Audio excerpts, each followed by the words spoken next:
Shalom, peuple de Dieu. Je veux juste partager une parole avec nous en cet instant précis. Vous parlez du langage du Fils de Dieu qui est différente de celui de l'enfant, du serviteur et de l'ami. Je me souviens, il y a de cela une affaire de 5 ans passés. J'ai passé des moments très difficiles.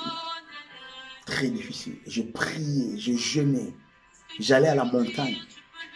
J'ai fait même des jeûnes de 40 jours pour cette situation. Mais un jour, le Seigneur, après un jeûne, un long jeûne, est venu me parler en me disant ceci. Fils, tu peux changer cette situation. J'étais stupéfait parce que je m'attendais à ce que le Seigneur change la situation. Mais le Seigneur est venu me dire, fils, tu peux changer cette situation. Je n'avais pas compris la portée de cette parole. J'étais troublé. Cette parole m'avait troublé. Cette parole m'avait perturbé pendant au moins, je dirais même quelques années. C'est 2 ans après que j'ai compris des choses que je faisais, des choses que j'opérais dans ça, sans vraiment comprendre la portée profonde et réelle de la chose. Qu'est-ce que je veux dire par là? L'enfant prie pour que Dieu descende ou pour que Dieu puisse agir vis-à-vis d'une situation. Mais le Fils ne prie pas pour que Dieu change la situation. Mais le Fils change la situation par ses paroles. Il y a des hommes de l'Ancien Testament qui ont compris ce mystère très longtemps, qui n'étaient même pas ni des enfants dans le royaume, mais qui étaient des serviteurs. Moïse, Élie et les autres étaient des serviteurs dans la maison.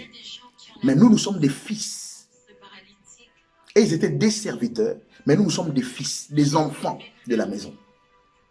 Mais les serviteurs de l'ancien temps, et qui ont fait de la venue du Christ leur sujet d'investigation,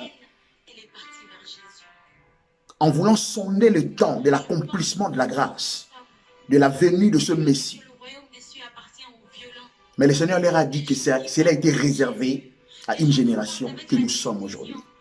Mais ces serviteurs ont opéré comme étant, presque comme étant des fils, bien qu'ils étaient serviteurs. Élie le Tishbite, il est venu un jour, il a déclaré une parole. Il n'y aura ni rosée ni pluie en Israël, sinon à ma parole. Et Akab a envoyé je dirais les chefs de 50, des soldats pour l'arrêter. Et Élie a déclaré les paroles. Si je suis un homme de Dieu, que le feu descende du ciel et vous consume. Et cela s'est répété à plusieurs reprises. Il a appelé le feu du ciel et le feu est descendu. Jésus-Christ, le Fils de Dieu, il est venu, il a parlé au vent. Il a parlé à la tempête. Il a parlé au figuier. Le Fils de Dieu ne prie pas pour que Dieu descende afin de changer la situation. Mais le Fils de Dieu change la situation. Jésus est venu devant le tombe de Lazare et il a dit, je ne prie pas parce que je sais que tu m'exauces toujours. Mais je prie pour que ces gens savent que ce que je vais faire vient de toi. Il a dit, ôtez la pierre. Il n'a pas prié, Père, sors Lazare. Il a dit, Lazare, sors. Et Lazare est sorti de la tombe. Le Fils de Dieu manifeste ce verset qui dit, c'est que vous lierez sur terre et lié dans le ciel. Et ce que vous délierez sur terre sera délié au ciel. Le Fils change les situations, les circonstances et les choses qui l'entourent. Un enfant dans la maison, quand il a faim, il pleure. Maman, j'ai faim. Il attend que sa mère lui apporte à manger. Mais le Fils ira dans le congélateur ou fera sa propre nourriture et il mangera. Et le langage de l'enfant dira Dieu agit par rapport à cette situation, mais le Fils agira au nom de Dieu pour changer la situation. L'enfant dira j'ai faim, mais le Fils dira je suis déjà rassasié. Change ta manière de voir les choses. Opère comme Fils, opère comme Dieu. Que mon Dieu vous bénisse.